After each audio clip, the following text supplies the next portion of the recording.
అనంతపురం జిల్లా గుంతకల్ నియోజకవర్గంలోని గుత్తి పట్టణంలో టీడీపీ ఆధ్వర్యంలో భారీ ర్యాలీ నిర్వహించారు। ఈ ర్యాలీలో టీడీపీ ఎమ్మెల్యే అభ్యర్థి గుమ్మనూరు జయరాం, ఎంపీ అభ్యర్థి అంబికా లక్ష్మీనారాయణ పాల్గొన్నారు। ఈ ర్యాలీ రాజీవ్ గాంధీ సర్కిల్ నుంచి గాంధీ సర్కిల్, మార్కెట్ మీదుగా ఎన్టీఆర్ సర్కిల్ వరకు సాగింది। టీడీపీ, జనసేన, బీజేపీ శ్రేణులు పెద్ద ఎత్తున తరలి రావడంతో గుంతకల్లు, పామిడి, గుత్తి మండలాల్లో ఎక్కడ చూసినా రోడ్లన్నీ కిక్కిరిసిపోయాయి। ఈ జన సునామీలో వైసీపీ ఎమ్మెల్యే వెంకటరామిరెడ్డి కొట్టుకుపోవడం ఖాయమని గుమ్మనూరు జయరాం అన్నారు। మీ అమూల్యమైన ఓటును సైకిల్ గుర్తుపై వేసి వెంకటరామిరెడ్డి దోపిడీ పాలనకు చెక్ పెట్టాలని గుమ్మనూరు జయరాం పిలుపునిచ్చారు।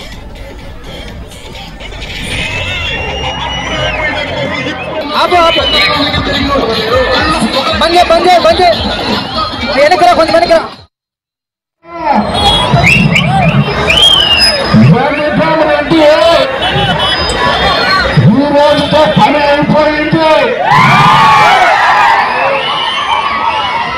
అప్పుడు హాస్పిటల్ చేరే పరిస్థితి వచ్చింది। ఇలా కబ్జాలు ఉన్నారు। మీరు ఎందుకు మాటిస్తున్నా?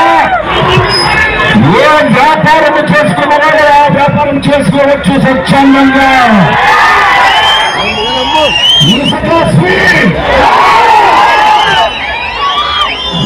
ఏదైనా చేసుకోండి, మీరు బాగున్నారా?